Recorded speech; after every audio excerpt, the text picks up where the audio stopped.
This is the site of what will soon be the biggest cable car on Earth. It'll link one of the world's most dynamic cities with this, the world's largest seated Buddha at Tongcheng. It must withstand landslides, flooding, and typhoons. It's one of the toughest and most dangerous jobs in construction. But the project is already falling behind schedule. The rainy season is just starting, and a team of Swiss engineers has less than 9 months before Chinese New Year and the grand opening.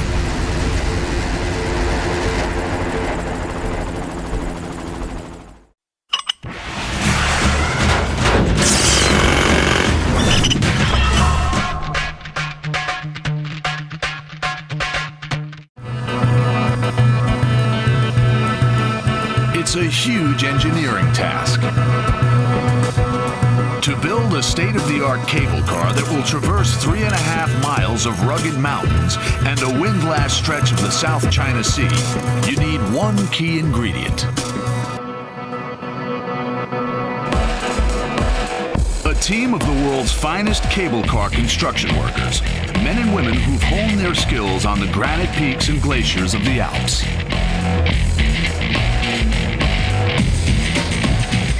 Men like Swiss engineer Eugene Manich. Battle-hardened with 30 years' experience, he has built some of the most difficult cable cars in the world. Leading a crew of 14 specialists, his job is to construct the 8 giant towers and hang the massive steel cables that will link the towers.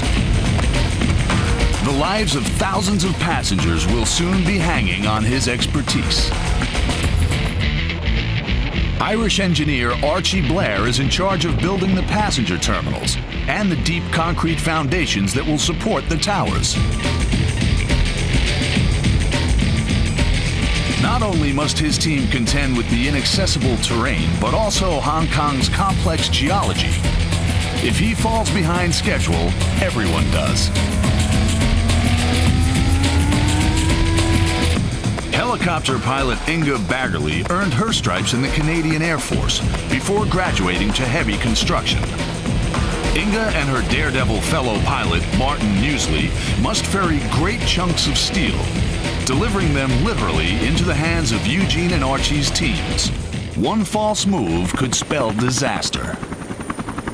This is the biggest and toughest job any of them have ever faced. This is the Olympics of building cable cars. All these guys who are here, they are here because they have passion for building cable cars, and I feel that because we have an excellent crew out here. 5 miles from the gleaming spires of downtown is timeless Lantau Island. And perched on top of one of Lantau's peaks is the world's largest seated Buddha. Today, it's a tortuous hour-long drive from the town of Tongcheng. Soon you'll be whisked to the Buddha in just 17 minutes.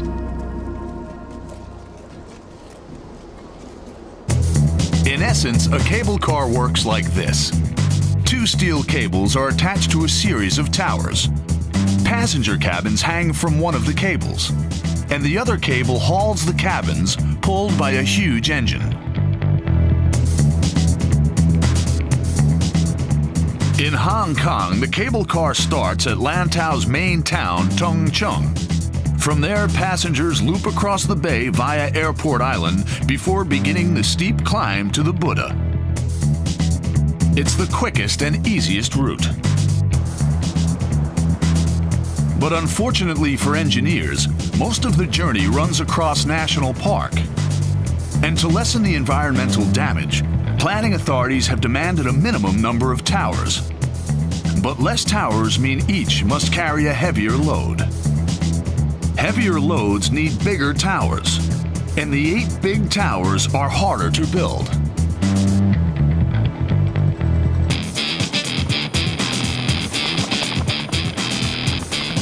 Monday morning, May 23, 2005. The team from Swiss cable car company Leitner are 6 months into the job and have reached a critical stage.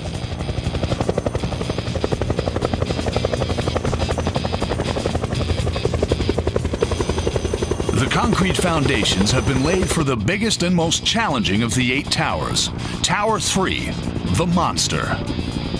Set 1,000 feet up a mountain, helicopters are the only way to ferry materials to the site. Tower 3 will be a giant, the system's linchpin.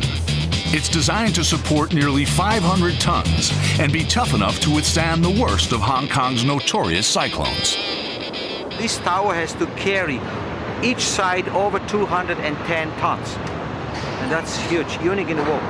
Never happened before. So this is why the Tower 3 is so big. And this is why we call him the Monster. The team's first job is to set the tower's huge feet in place. But nothing on this project is straightforward. Back at the Swiss headquarters, engineers are worried that the steel feet might not cope with Tower 3's enormous weight. The Swiss engineers have told Eugene the feet must be reinforced on site. His solution, an extra grid of metal bars. The engineers was not satisfied, and then so what we have to do it, we have to put in some additional rebars between the studs. But it delays work. Very good. The task complete, they jack down the feet.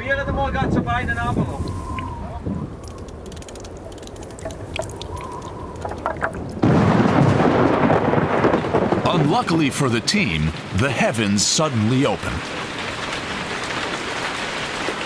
One of the biggest challenges on this job is Hong Kong's erratic weather, and the rainy season is only just beginning. Unfortunately, helicopters can't fly in heavy rain, and if the helicopters aren't flying, the men can't work. I'm absolutely frustrated because weather change every hour, rain, heavy winds, and now if you see it's absolutely everything is upside down. With the cable car set to open in less than 8 months at Chinese New Year on January 23rd, it's now a race against time. For Eugene's company, Leitner, this is their biggest ever order, but it could become their biggest ever disaster, and the man on the front line is Eugene Manage.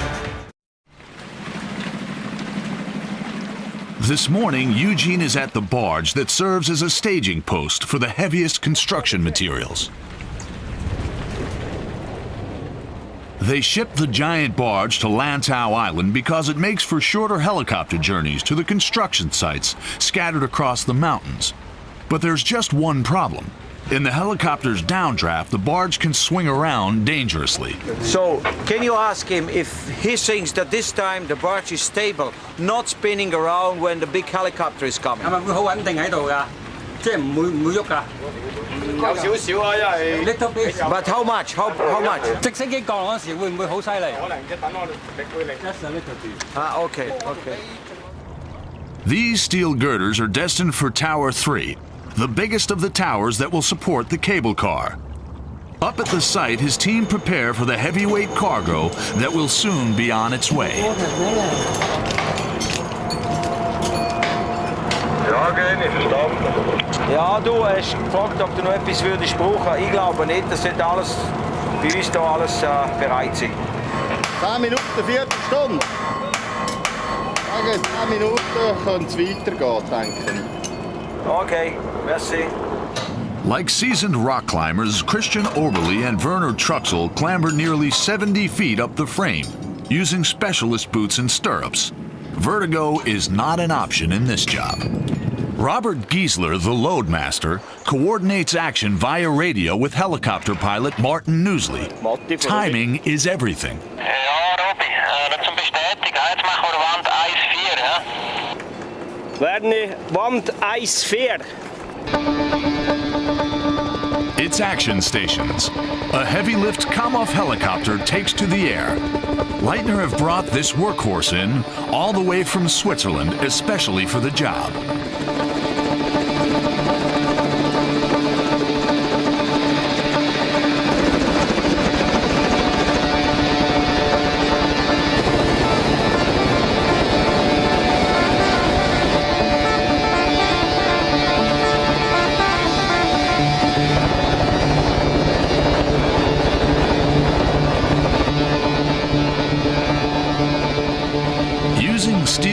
nails and hammers, they have just moments to align the girders.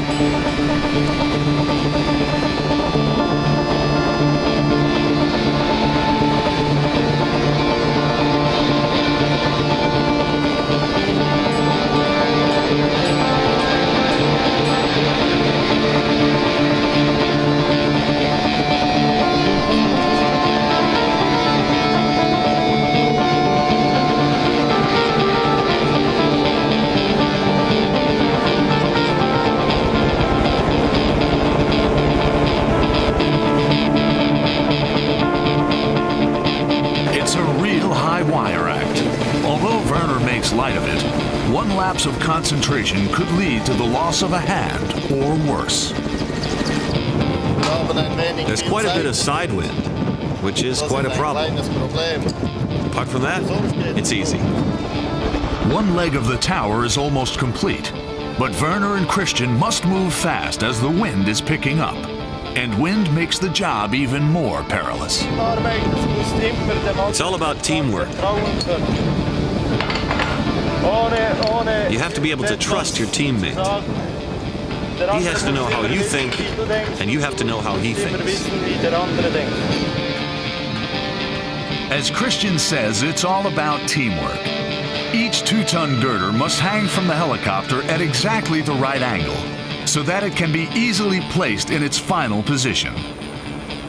This girder has been wrongly balanced, and the men are forced to reattach the rope in a different place, wasting valuable time.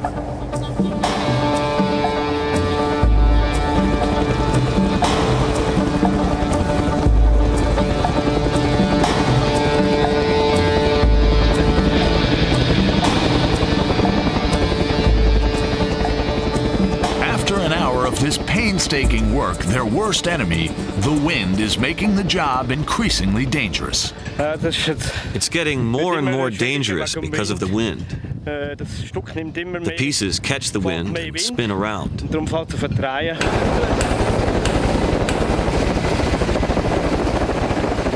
Once again, Hong Kong's weather means construction grinds to a halt.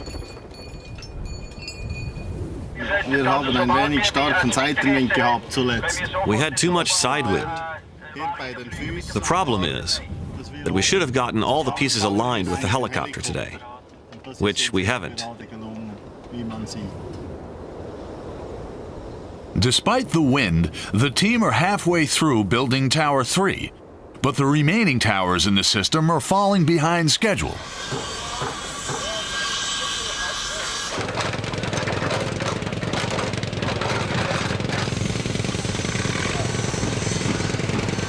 Irishman Archie Blair is the man in charge. What we're doing is absolutely critical, and if we fall behind because we've got problems of design, which we have had, or because we've now got problems with the weather, that has all got an impact on the potential impact anyway on the completion date of the project. He's heading for Tower 7, the most problematic of all. Unfortunately for Archie, when they began excavating the site, they discovered a serious geological fault. We had to redesign the foundations. So basically what we've done is designed large transfer beams so that we can transfer the load from the towers out into better ground. And it's in the better ground that we have driven the piles, and then the transfer beams transfer the load from the towers out into the piles. But this will take time. Eugene can't build the tower until the foundations are complete. And the foundations are far more complicated than originally planned. So this is our troublemaker. We're supposed to have that tower handover to Leiner from Maeda on the 7th of January 2005. And as you can see, it's really tons of work to do. And this is like base of an Eiffel Tower, and it's just a normal cable car tower. So what can I say? There's another worrying problem Eugene must wrestle with. The heavy lift Kamoff helicopter, crucial in the construction of the towers, is due to be shipped back to Switzerland in September. This is a deadline Eugene just can't shift. We have just to wait and hope the weather stays good, and if the foundations are not going to be finished for the 20th of September, we are in big troubles, because it is no way to stop the camel going back home, because we have a lot, or they have a lot of work to do in Switzerland. So you see the situation is really very critical. Nearly 6,000 miles away, high in the Italian Dolomites, one of Leitner's latest cable cars opened in 2003. It's a good example of the type of cable car they're building in Hong Kong.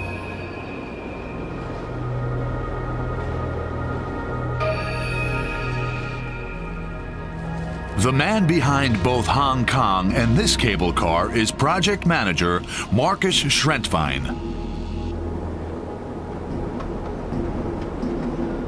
In developing Hong Kong, Schrentvine adapted traditional alpine cable car design to the specific challenges posed by subtropical Hong Kong. It is one of the most difficult cable cars to build, and it's the most challenging cable car we built so far. We built cable cars on glaciers, but Hong Kong, all in all, it's really a technical challenge. This one is a bi-cable system, the same as in Hong Kong. It works like this. The lower cable hauls the car up the mountain while the top cable is static, taking the weight and providing stability.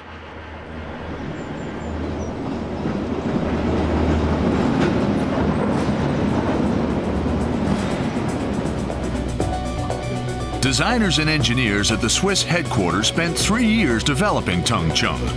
Not only has the system been designed here, but most of the components have been built here too and shipped to Hong Kong.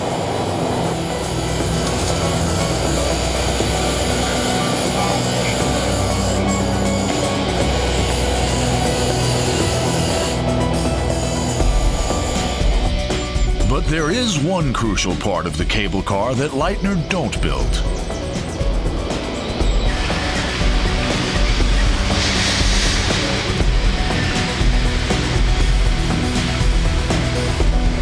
The giant steel cables that will carry the cable cars. This contract has been won by another Swiss company, Fazer. At more than 2 miles long and 3 inches across, the cable is one of the biggest they've ever made.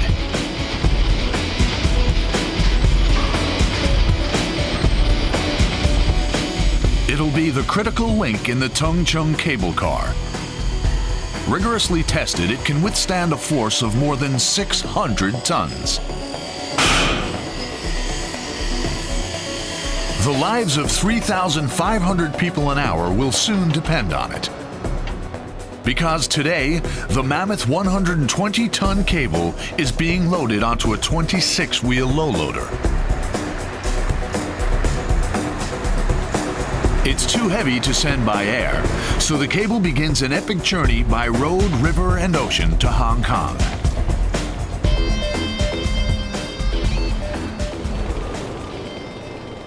Back in Hong Kong, Eugene has reached a crucial stage in the construction of Tower 3, the biggest of the towers. This is, hey, 1, 2, 3, 1, 2, 3, no, together.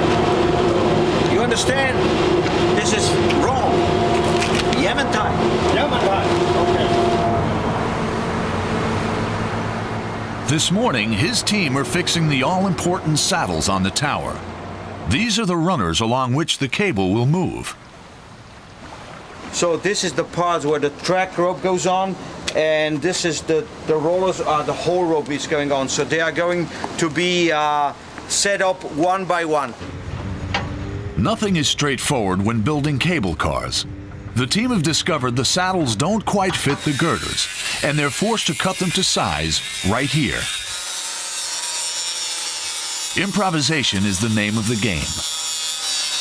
We discovered that the welding spots on the inside of the crossbeam are bigger, are higher than we're supposed to be.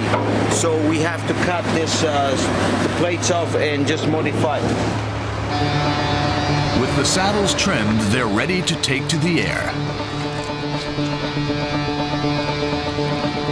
Weighing in at nearly 4.5 tons, these are the biggest chunks of metal that make up the tower.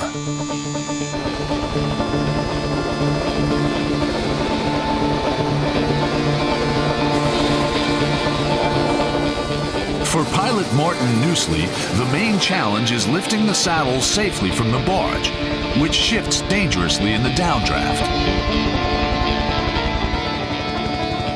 Because the barge is moving, the water is moving, so it makes you feel dizzy, and then you cannot take it off very precisely.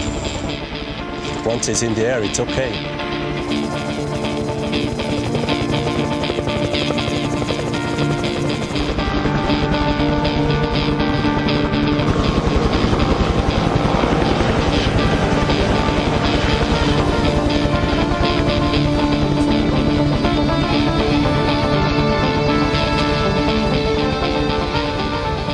Test is to deliver the saddles safely into the hands of the construction team. A safety rope is attached so the men can maneuver the saddle into place more easily. Martin and the team communicate via radio using simple directions. Any confusion could lead to disaster. Communication is very important, so we try to give as much information as possible with a few words. It's a dangerous job. It's dangerous for everybody, especially for the people on the ground, because they are close to the load. The helicopter, in an emergency, we can jettison the load, but for the ground crew, that's going to be a dangerous thing. It's precision work in extreme conditions, and so far it's going well.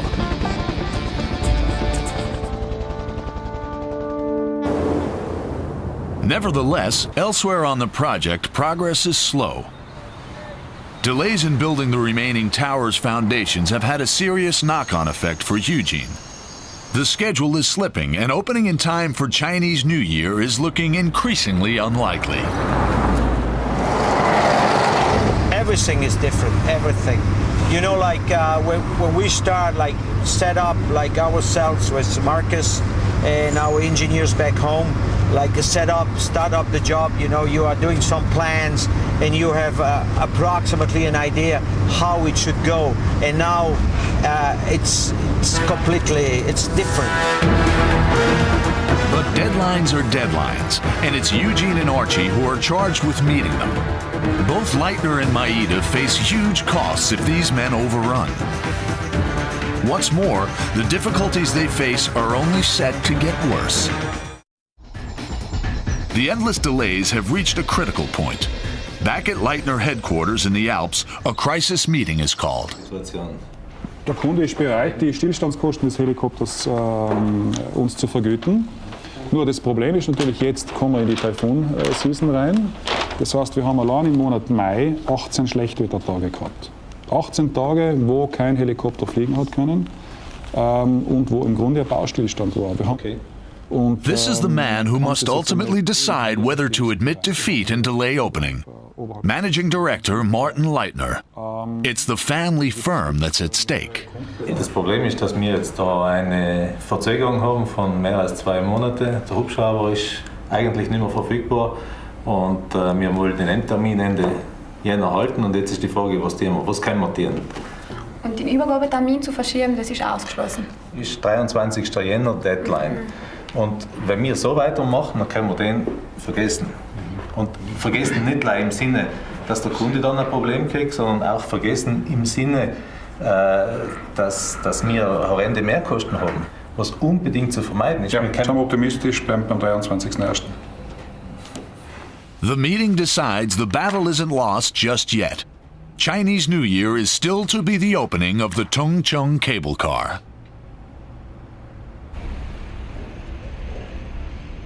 Back in Hong Kong, today at least, the weather is good.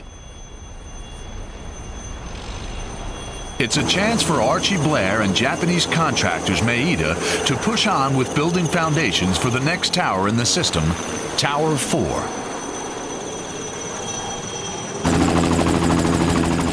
4. 4 a fleet of 3 Llama helicopters take to the air.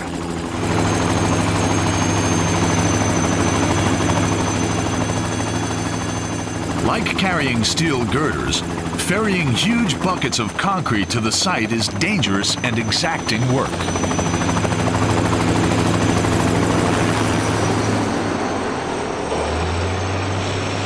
It's dangerous for the helicopters because they are carrying, number one, they are carrying a load. It's at the end of a long line and it's swinging about and they can't control that movement very much.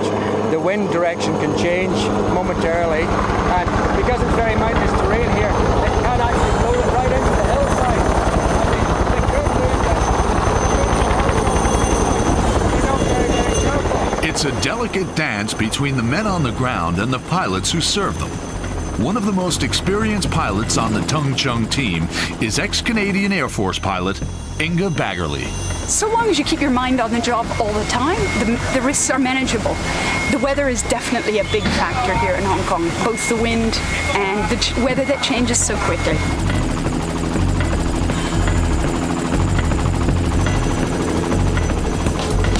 I think they have the harder job, myself, because when you bring a concrete bucket in, it's 2,000 pounds. And if it's really bumpy out, the bucket might be moving up and down. And these guys are trying to control a 2,000-pound bucket. We try to hold it at a good height for them, but we can't help moving up and down a little bit. And it can be a bit scary at times. Usually it takes only moments to unload the concrete. But suddenly there's a dangerous situation. 2 workers struggle with a jammed bucket in the helicopter's powerful downdraft.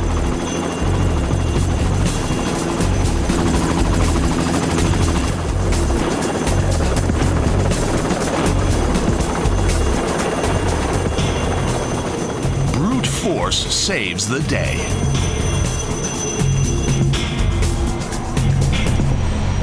But once again, Hong Kong's appalling weather halts progress. With a storm brewing, Inga and her fellow helicopter pilots are grounded. Mayerda are way behind with the foundations for the rest of the towers. And with no foundations, Eugene can't move forward.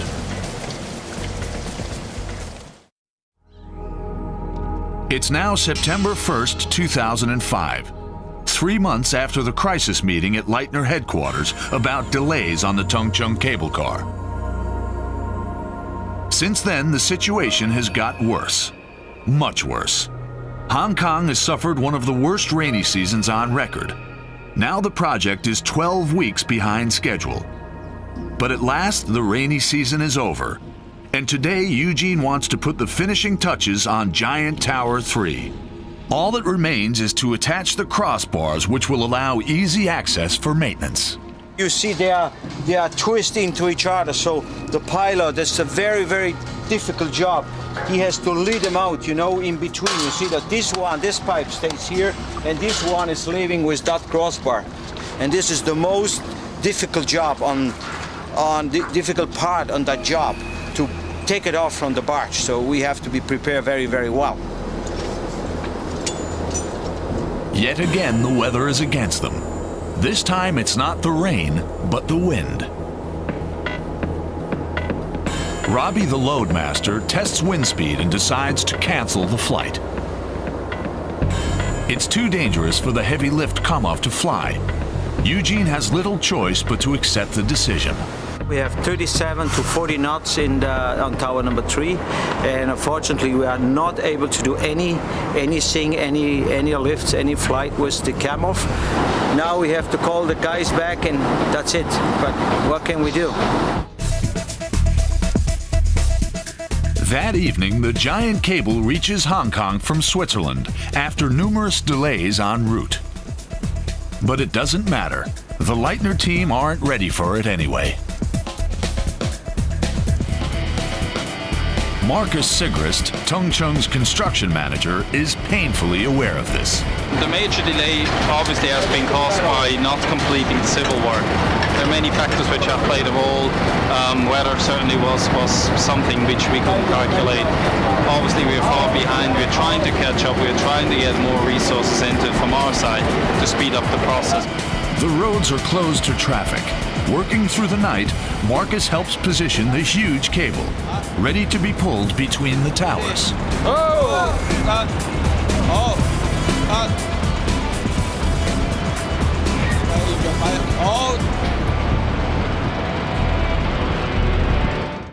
The following morning, and the weather is fine. Eugene and the Leitner team can finally finish Tower 3. Stand by, stand by, stand by, stand by.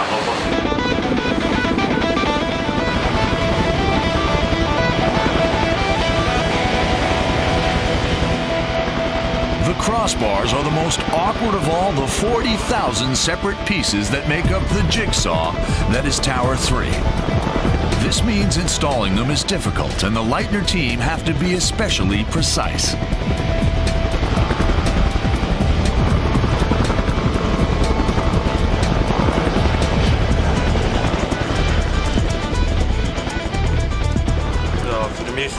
It's always tense. No two flights are the same. It's always a new situation.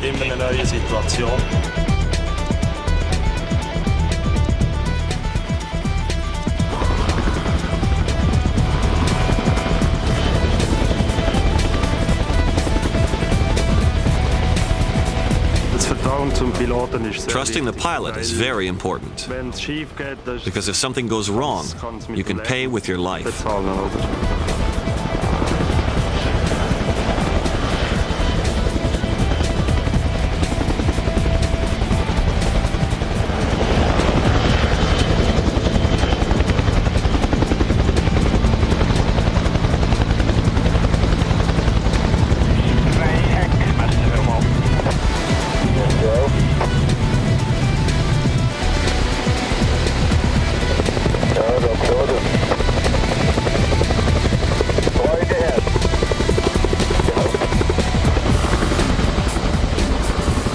It's been a long haul, but Tower 3, the monster, is finished.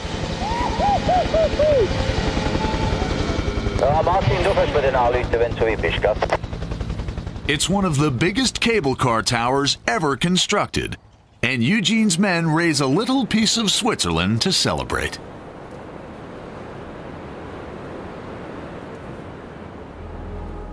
In effect, Tung Chung has been designed as 3 cable cars, not 1. 2 angle stations split the journey and change the route.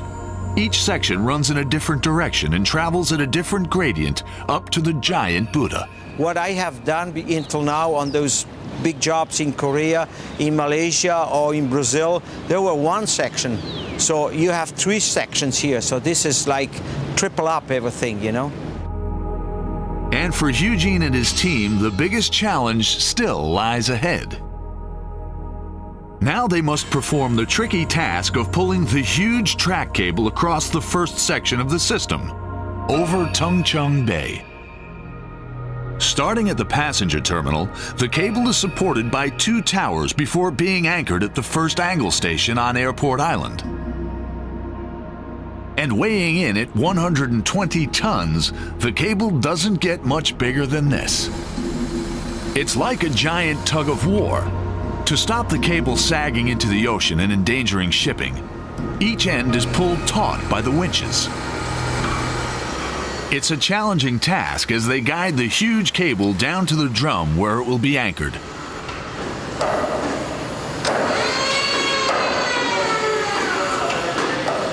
After finished, the tension will be over 95 tons on each cable. So this is a lot of tension on it.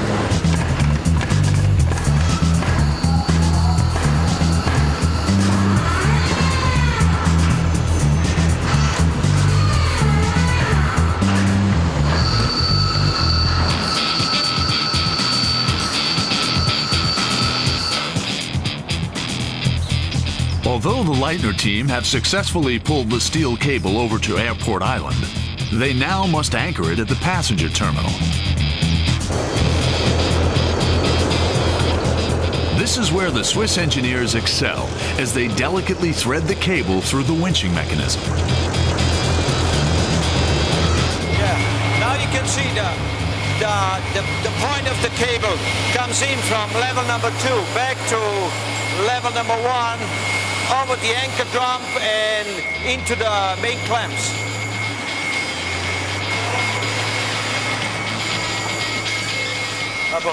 Just as they're ready to anchor the end of the cable to a huge drum in the terminal building, there's a difficulty.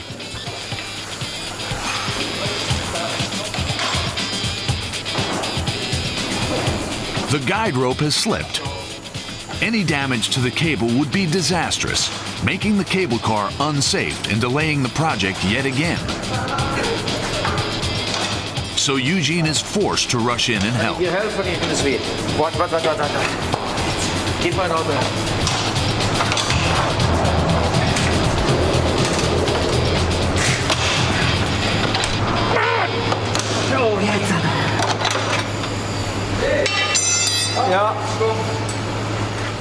But as the day draws to an end, Eugene realizes he has a much bigger problem on his hands.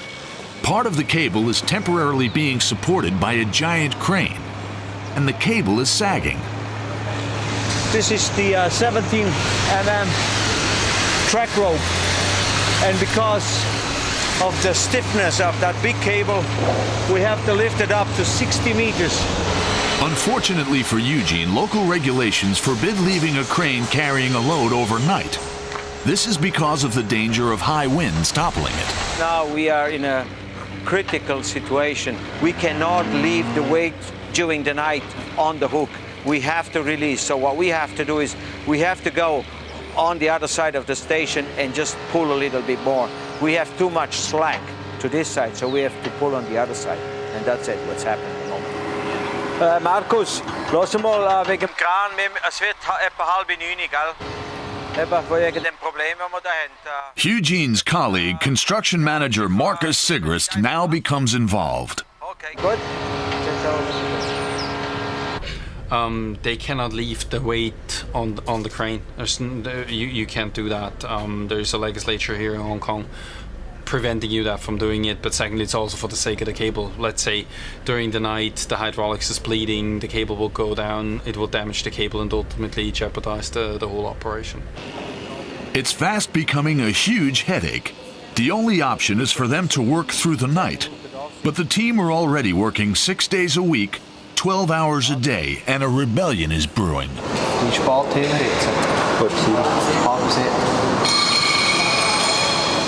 Tempers flare, and we're told to stop filming. The Tung Chung project is way behind schedule, and the costs are soaring. Pressure to finish the cable car on time is pushing everyone to the limit. Yeah, don't ask me about overtime. Overtime is not a problem. We just want to finish the job, okay? The fate of the world's biggest cable car is hanging in the balance. Hong Kong. The working day is over for most of the city's inhabitants, but not for Eugene Manich, chief supervisor of the Tung Chung cable car. He's got a major problem on his hands. It's not just the relentless rain and wind that Eugene is up against. His team have spent the day pulling the huge cable between the passenger terminal and Airport Island. But disastrously, the cable has sagged, and they're not allowed to leave the cable supported by a crane overnight. The Swiss workers don't want to work all night. Local Chinese laborers are also in a mutinous mood. You know, now you should give us back what I give you sometimes when it's raining to let them early home. So now we are in a critical situation, and I want you to stay back here and help us, okay? So we, by the way... Okay.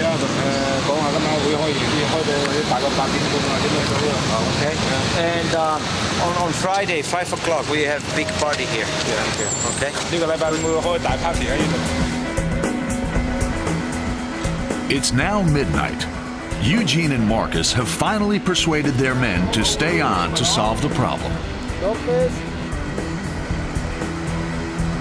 At the end of the day, these men are professionals, and they know construction must go on. Rito Zerbrug is supervising the job. It doesn't always go to plan. You always have to think ahead, and sometimes it just doesn't work, and you have to adapt things. That's what makes it interesting. The team's hard work has paid off. With the cable taut, the first critical phase of the Tongcheng cable car is complete. It's late September. The cable car project has been the hardest ever attempted by Eugene and his team. The terrain is impossible, the weather a nightmare, and the technical challenges a huge headache. But tonight, at least, there's a reason to celebrate.